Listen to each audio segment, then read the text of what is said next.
যে আমরা এখানে থাকতে আসিনি, আমরা এই দুনিয়ায় থাকতে আসিনি, আমরা এখানে এসেছি চলে যেতে। যার মনের মধ্যে এই কনসেপ্ট থাকে সে কখনো আল্লাহ পাকের বিদ্রোহী হতে পারে না, সে কখনো আল্লাহ দ্রোহিতা করতে পারে না, কুফরি করতে পারে না, শিরক করতে পারে না, আল্লাহর অবাধ্য হতে পারে না। যার মনের মধ্যে এই চিন্তা বদ্ধমূল যে আমি এখানে থাকতে আসিনি, আমি এখানে মুসাফিরের মতো এসেছি, গাছের ছায়া বিশ্রাম নিচ্ছি, বিশ্রাম নিয়ে শেষ হবে চলে যাও। যারাই আল্লাহ দ্রোহিতায় লিপ্ত হচ্ছে, শিরক করছে, বেদাত করছে, হারাম খাচ্ছে, ঘুষ খাচ্ছে, সুদ খাচ্ছে, জেনা করছে, আল্লাহ দ্রোহিতা করছে, আল্লাহর বিধানকে অস্বীকার করছে, তারা ইনডাইরেক্টলি ধরে নিয়েছে যে তারা মনে হয় পৃথিবীতে চিরকাল থাকবে। কারণ যদি কিয়ামতের মাঠের কথা তাদের স্মরণ থাকতো তারা কখনো এই কাজগুলো করতে পারতো না, পারতো? এবার আসেন, আল্লাহ পাক কলম সৃষ্টি করে তাকদীর লিখেছেন, অতএব তাকদীর নিয়ে প্রিয় ভাইয়েরা বিচলিত হবেন না। আপনার তাকদীরে যা আছে আপনি পাবেন, যা নাই কোশ্চেন কালেও পাবেন না, ফুল স্টপ। আপনার তাকদীরে যা আছে আপনি পাবেন, না পেয়ে আপনি দুনিয়া থেকে যাবেন না, ফুল স্টপ। আর আপনার তাকদীরে যা নাই সারা দুনিয়ার মানুষ মিলে আপনাকে দিতে পারবেন না, এই চিন্তাটা আগে মাথার মধ্যে সেট করেন। সে হতাশ হয় না কখনো, সে ভয় পায় না, আল্লাহর পথে চলতে গিয়ে পিছু পা হয় না, সে জালেমের সামনে মাথা নত করে না। যার মাথায় এই চিন্তা আছে যে আল্লাহ যা লিখেছেন এটা হবে, যা লিখেন নাই সারা দুনিয়ার মানুষ মিলে সেটা হবে না, এর মধ্যে আল্লাহ পাক পরীক্ষায় ফেলবেন, ওই বিষয়টা ডিফারেন্ট। আমি অবশ্যই তোমাদেরকে পরীক্ষা করব ভয় দিয়ে, ক্ষুধা দিয়ে, সন্তানের কি ইন্তেকাল দিয়ে, ফসলের ক্ষতি দিয়ে, সম্পদের ক্ষতি দিয়ে আমি পরীক্ষা করব। কিন্তু যারা সবর করবে এবং যারা এই কনসেপ্ট রাখবে ইন্না লিল্লাহি ওয়া ইন্না ইলাইহি রাজিউন, এদেরকে আল্লাহ পাক প্রশংসা করেছেন, ইনশাআল্লাহ এরা সফল হবে। আল্লাহ পাক তাকদীর লিখে ফেলেছেন, তাকদীর নিয়ে টেনশন করবেন না, রিজিক নিয়ে টেনশন করবেন না। এখনকার যুব সমাজের সবচেয়ে বড় টেনশন রিজিক, একটা জব, একটা ভালো জব, একটা ভালো ব্যবসা, সে সিকিউরড লাইফ চাচ্ছে। রিজিক নিয়ে চিন্তা করবেন না, আপনার কাছে যে রিজিক আছে এটা আপনার কাছে আসবেই ইনশাআল্লাহ। হয়তো সময় লাগছে কিন্তু আপনার কাছে আসবে ইনশাআল্লাহ তাআলা। আপনি হালালের উপর থাকবেন, ন্যায়ের উপর থাকবেন, আপনি অন্যায় পথে রিজিক সার্চ করবেন না, আপনার তাকদীরে যে রিজিক আছে আপনার কাছে আসবে ইনশাআল্লাহ।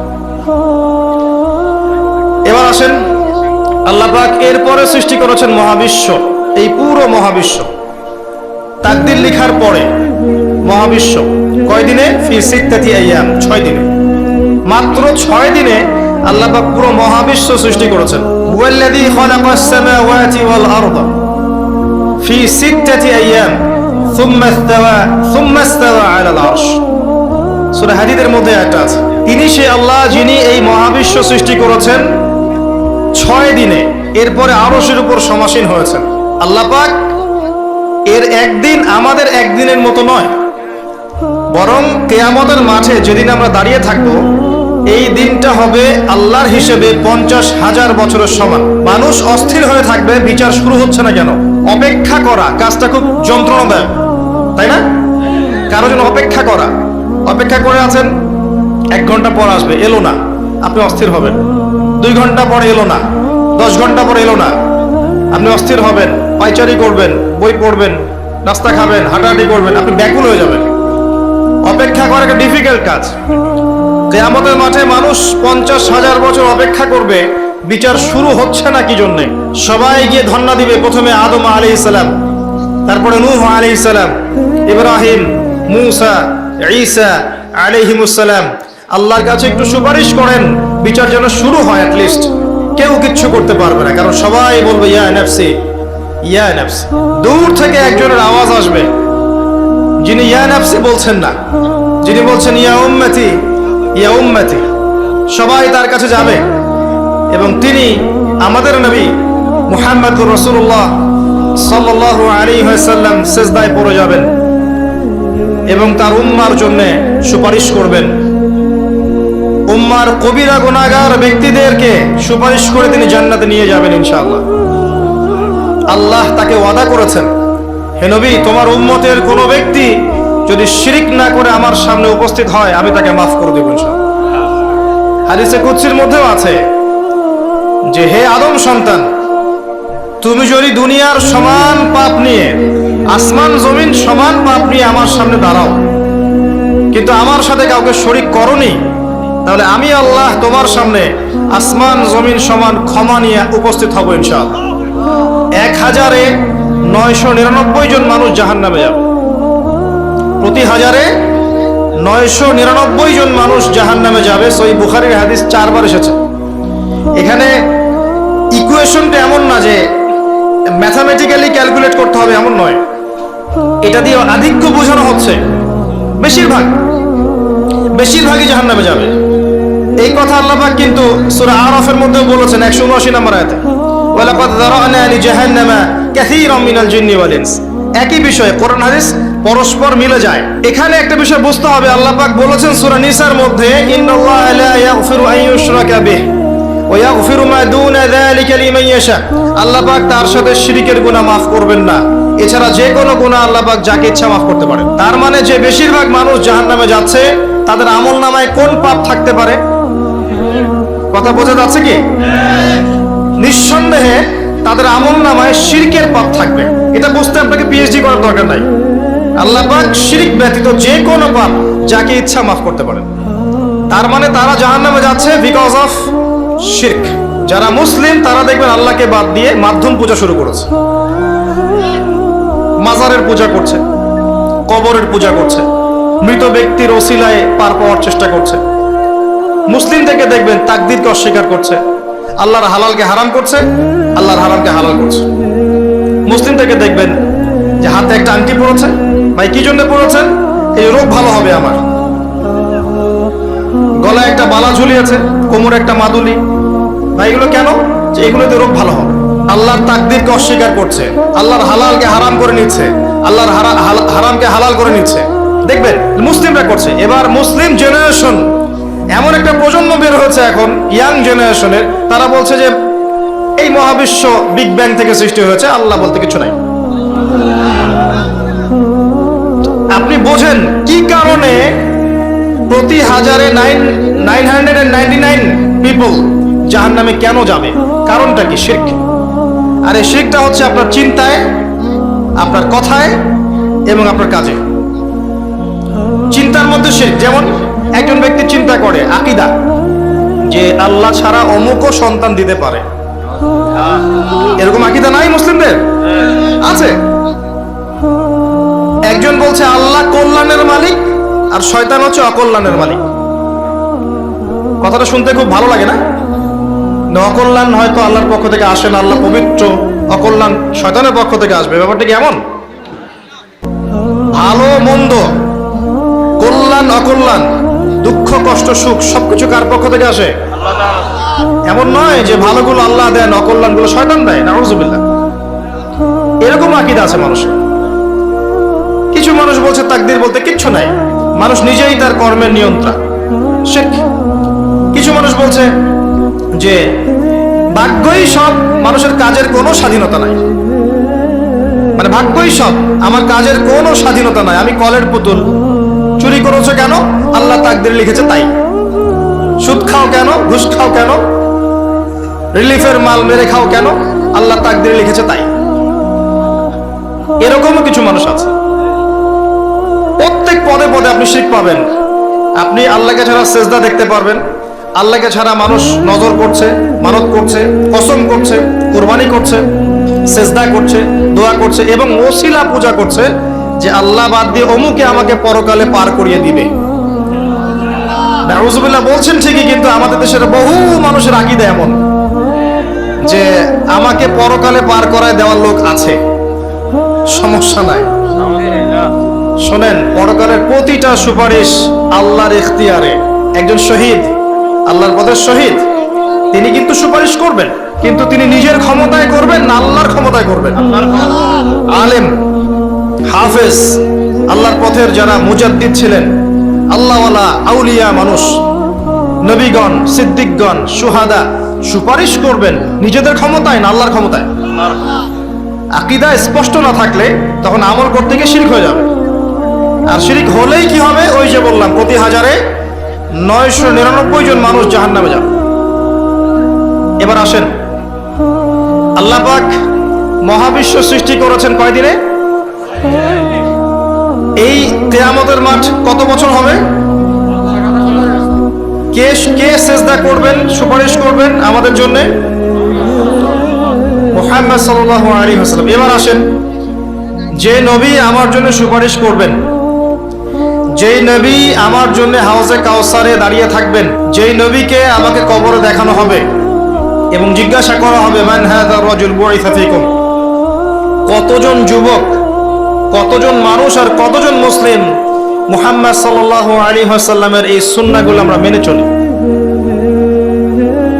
যাকে কবরে দেখানো হবে, যিনি সুপারিশ করবেন, যিনি আমাদেরকে ছাড়া জান্নাতে যাবেন না, যিনি হাউজে কাউসারে দাঁড়িয়ে থাকবেন, যিনি জান্নাতের দরজায় প্রথম কড়া নাড়বেন এবং যিনি তার উম্মতকে নিয়ে ফিকির করছেন কিয়ামতের মাঠে, ইয়া উম্মতি ইয়া উম্মতি, উম্মতের মধ্যে কতজন যুব সমাজ মুহাম্মদ সাল্লাল্লাহু আলাইহি ওয়াসাল্লামের সুন্নাহ মেনে চলে? বলেন।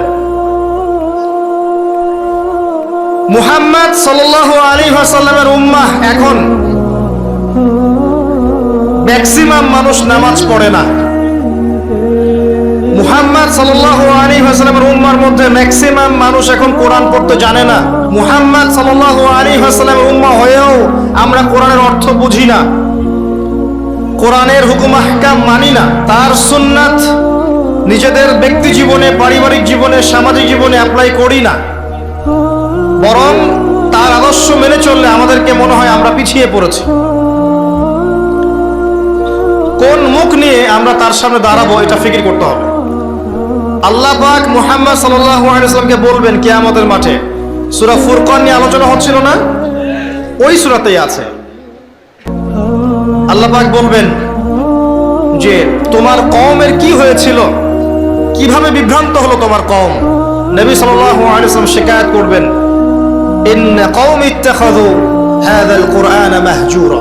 শিকায়াতটা শুনেন, শিকায়াতটা শুনেন। নবী সাল্লাল্লাহু আলাইহি ওয়াসাল্লাম বলবেন, আমার কওম হে আল্লাহ কোরআনকে পরিত্যাগ করেছিল, আমার কওম হে আল্লাহ কোরআনকে পরিত্যাগ করেছিল। কি করছি কোরআন কেন্দ্রিক আমরা? কতজন কোরআন পড়তে জানি? হাত উঁচু করেন দেখি। মাশাআল্লাহ, না না, সংখ্যা অনেক, আলহামদুলিল্লাহ। এবার বলেন কতজন কোরআনের ভাষাটা বুঝি? হাত উঁচু করেন দেখি। কোরআন পড়েন মাশাআল্লাহ। আয়াতুল কুরসি মুখস্থ আছে কয়জনের? হাত তুলেন। সবার মুখস্থ আছে। এবার বলেন কতজন অর্থ জানেন আয়াতুল কুরসির অর্থ? এটা পরিচিত আয়াত বললাম, একদম পরিচিত। 4-5 জন। দেখেন, ইন্না কওমি ইত্তাখাযু হাযাল কুরআনা মাহজুরা। যে কিতাবের ভিতরে ঢুকতে পারিনি আমরা, তার হুকুম আহকাম বিধিবিধান কেমন করে বাস্তবায়ন হওয়া সম্ভব বলেন? আল কোরআনের আলো যে ঘরে ঘরে জ্বালাতে চাই আমরা, প্রত্যেক ঘরের মানুষ যদি কোরআন না পড়ে, না বোঝে, কিভাবে জ্বলবে আমাকে বলেন? শুধু স্লোগান দিয়ে জ্বলবে? শুধু শোডাউন করে জ্বলবে? আইওয়াশ করে জ্বলবে? আর এই জ্বলানোর দায়িত্ব কি সবার আগে রাষ্ট্রের না ব্যক্তির? ব্যক্তি ঠিক হচ্ছে না, রাষ্ট্রের দিকে আঙ্গুল তোলার কি দরকার? তো নিজেই ঠিক হচ্ছে না। নামাজ পড়তে রাষ্ট্র বাধা দিয়েছে নাকি? কোরআন তেলাওয়াত শিখতে রাষ্ট্র বাধা দিয়েছে? আরবি ভাষা শিখবেন আপনি, ব্যাকরণ শিখবেন, মাদ্রাসায় পড়বেন, কোরআন হাদিস গবেষণা করবেন, রাষ্ট্র বাধা দিয়েছে? নিজেই ঠিক হচ্ছি না, মানুষের দিকে আঙ্গুল তোলার সময়। মাশাআল্লাহ, আপনি তো এমন একটা যুগে আছেন, এখন এমন একটা সমাজে আমরা এখন বসবাস করছি, যেই সমাজে এবং যেই বিশ্বে বৈশ্বিক কন্ট্রোলটা মুসলিমদের হাতেই নাই। পুরো বিশ্বের কন্ট্রোলটা মুসলিমদের হাতে নেই এখন। বিগত 100 বছর ধরে আমরা যে আপোষে ইখতিলাফে লিপ্ত ছিলাম, এই সময়গুলোর মধ্যে পৃথিবীর একটা সভ্যতা এত রাইজ করে গেছে যে তারা এখন আমাদেরকে উঠতে বললে উঠি, বসতে বললে বসি। হ্যাঁ, বাস্তবতা এমন। অনেকে মনে হতে পারে না কথা ঠিক নয়, কথা ভুল। বাস্তবতা এমনই। পৃথিবীর বড় বড় সেকশন, পলিটিক্স, ইকোনমিক্স, আপনার জিওপলিটিক্স, মিডিয়া, সামরিক বিষয়, প্রযুক্তি, শিক্ষা এবং দর্শন, এই সমস্ত বিষয় নিয়ন্ত্রণ করে। জানেন, আপনি মনে হতে পারে না কথা সম্পূর্ণ ঠিক নয়, কিন্তু বাস্তবতা এমন, বাস্তবতাটা এমন। অথচ সংখ্যায়, ভৌগোলিক দিক থেকে, আয়তনে, জনবলে, প্রাকৃতিক সম্পদে মুসলিমদের চেয়ে সেরা কেউ নাই পৃথিবীতে। তারপরেও আমাদের এই অবস্থার কারণ কি জানেন? ওই যে ইন্না কওমি ইত্তাখাযু হাযাল কুরআনা মাহজুরা, আমার কওম আল্লাহ কোরআন থেকে দূরে ছিল, কোরআনকে পরিত্যাগ করেছে। কারণগুলো বলছি শোনেন। কারণ হচ্ছে কোরআন থেকে দূরে থাকা, কারণ হচ্ছে নবী সাল্লাল্লাহু আলাইহি ওয়াসাল্লামের সুন্নাহ থেকে দূরে থাকা, কারণ হচ্ছে আপোষে ইখতিলাফ, বিভেদ, অনৈক্য, কারণ হচ্ছে আপোষে গীবত, তহমত, কাদা ছোড়াছড়ি, সমালোচনার সংস্কৃতি, কারণ হচ্ছে আমাদের হারাম রিজিক, কারণ হচ্ছে পারিবারিক আদর্শের মূল্যবোধের অবক্ষয়, কারণ হচ্ছে দুর্নীতি, করাপশন, কারণ হচ্ছে বিশ্বকে চ্যালেঞ্জ করার মানসিকতার অভাব, কারণ ধৈর্যের অভাব, সাহসের অভাব, কারণ হচ্ছে সেই নববী যুগের ঈমান, আমল, তাকওয়ার অভাব। উমর রাদিয়াল্লাহু আনহুর যুগে আমরা এমন ছিলাম? উসমান রাদিয়াল্লাহু আনহুর সময় এমন ছিলাম? আলী ইবনে আবি তালিবের সময় এমন ছিলাম? আবু বকর সিদ্দিকের সময় এমন ছিলাম? উমর রাদিয়াল্লাহু আনহুর যুগে ওই খেজুর পাতার মসজিদে বসে একটা হুঙ্কার ছাড়লে রোমান সম্রাট হিরাক্লিয়াসের এই যে তখ্ত থরথর করে কেঁপে যায়। খেজুর পাতার মসজিদ, বসে আছেন, শুয়ে আছেন খলিফা মাটির মধ্যে, এই যে খেজুরের চাটাইয়ের উপরে। এই খলিফা যদি দাঁড়িয়ে একটা হুঙ্কার দেন, তাহলে রোমক সাম্রাজ্যের এই যে সিংহাসনের নিচের মাটি সরে যায়। ওদের কথা বাদ দেন, সাহাবায়ে কেরাম রাদিয়াল্লাহু আনহুম আজমাইন, তারা তো মাশাআল্লাহ জান্নাতের সার্টিফিকেট প্রাপ্ত। তার পরের জেনারেশনে আসেন, উমাইয়া খেলাফত, তখন কি আমরা এমন ছিলাম? দীর্ঘদিন, প্রায় 132 বছরের মতো তারা শাসন করেছে, তখন কি মুসলিমদের অবস্থা এমন ছিল? আব্বাসীয় খেলাফত, অনেক দিন, 500-র মতো বছর তারা শাসন করেছে, তখন কি আমাদের অবস্থা এমন ছিল? হ্যাঁ, একবার এমন হয়েছিল। কখন জানেন? হালাকু খায়ের সময়। মঙ্গলদের নাম শুনেছেন? চেঙ্গিস খান নাম শুনেছেন? আচ্ছা, ওরা যখন বাগদাদকে আক্রমণ করেছিল, তখন মাত্র 40 দিনের ব্যবধানে বাগদাদকে তারা ধ্বংসস্তূপে পরিণত করেছে। কথিত আছে 10 লাখ, কেউ বলে 15 লাখ, কেউ বলে 20 লাখ মানুষকে 40 দিনের মধ্যে হত্যা করা হয়েছে, ম্যাসাকার। আপনাদেরকে একটা তথ্য দেই, যখন মঙ্গোলিয়ানরা বাগদাদকে আক্রমণ করছিল, তখনও কিছু মানুষ বসে বসে ইখতিলাফ করছিল যে কাকড়ার মাংস খাওয়া যায় কি যায় না।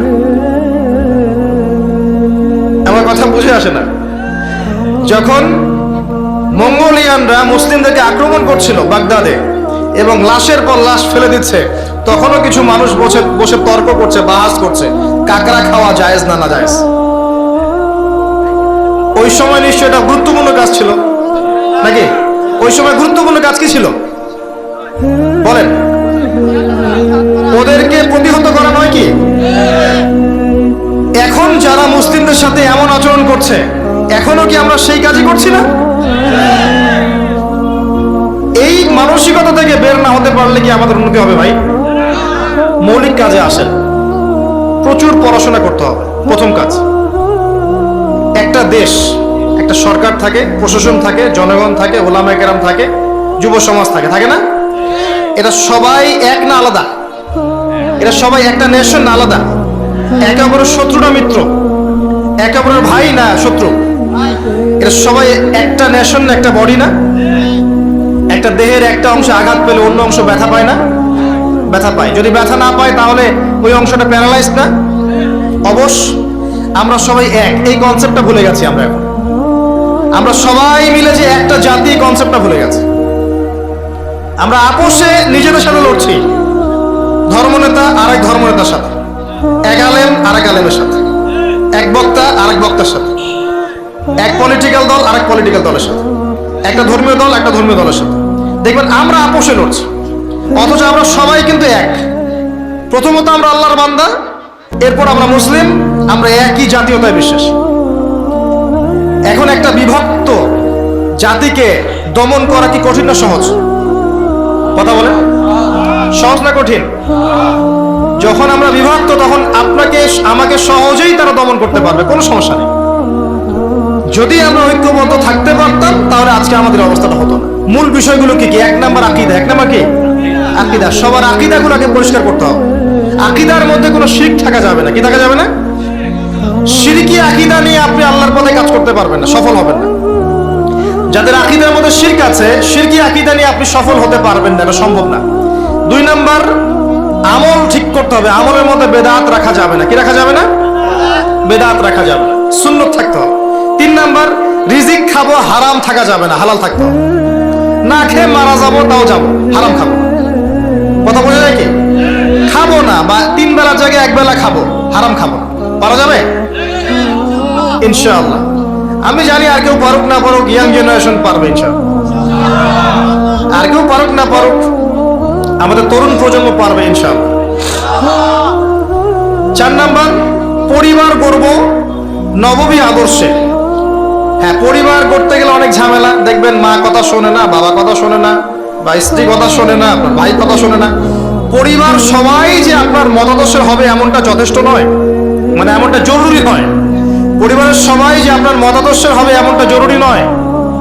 নূহ আলাইহিস সালামের স্ত্রী কি মুমিন ছিল না কাফের? লূত আলাইহিস সালামের বউ স্ত্রী, তিনি কি মুমিন ছিলেন না কাফের ছিলেন?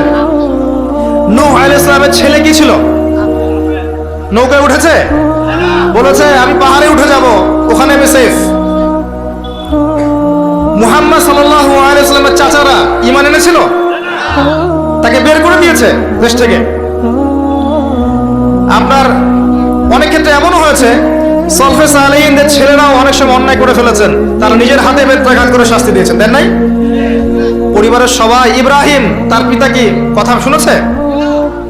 পরিবারের সবাই যে এক আদর্শের হবে এমনটা জরুরি নয়। আপনাকে আপনার আন্ডারে আপনার স্ত্রী, আপনার সন্তান, এদেরকে নিয়ে আদর্শ ইসলামিক পরিবার করতে হবে। আর বাকিদেরকে আপনি দাওয়াত দিবেন, কবুল করলে আলহামদুলিল্লাহ, না করলে আপনার দায়িত্ব শেষ। মূল কাজের কথা বলছিলাম, আকীদা ঠিক করা, শিরক থাকবে না। আমল ঠিক করা, বেদাত চলবে না। রিজিকে হালাল থাকবে, হারাম চলবে না। 4 নাম্বার, পরিবার আদর্শ হবে নববী আদর্শে, এখানে কোনো অপসংস্কৃতি চলবে না। 5 নাম্বার, নিজের যেটুকু প্রতিভা আল্লাহ পাক দিয়েছেন, এই প্রতিভাকে দিয়ে দিনের বিজয়ের চেষ্টা করতে হবে। আপনাকে আল্লাহ যা দিয়েছেন, মেধা, অর্থ, সময়, শ্রম, আপনার টাকা পয়সা, আপনার ভালো বুদ্ধি পরামর্শ, আপনি যতটুকু পারেন, যে প্রতিভা আল্লাহ পাক দিয়েছেন, ওই প্রতিভা দিয়েই দিনকে এগিয়ে নিতে হবে। পারা যাবে? বলতে পারলে বলেন, লিখতে পারলে লিখেন, অ্যাসোসিয়েট করতে পারলে অ্যাসোসিয়েট করেন মানুষকে। যদি আপনি একটা মসজিদ করতে পারেন, মসজিদ করেন। মাদ্রাসা করতে পারলে মাদ্রাসা করেন। ইয়েতিম প্রজেক্ট করেন, বিধবাদেরকে নিয়ে কাজ করেন। আপনি যেটা করতে পারেন একটা প্রজেক্ট করেন, কিছু একটা করেন দিনের জন্য। শিক্ষা প্রজেক্ট হোক, অর্থনৈতিক প্রজেক্ট হোক, সামাজিক প্রজেক্ট হোক, কিছু একটা করেন যাতে দেশ, জাতি, উম্মাহ আপনার দ্বারা উপকৃত হয়। পারা যাবে?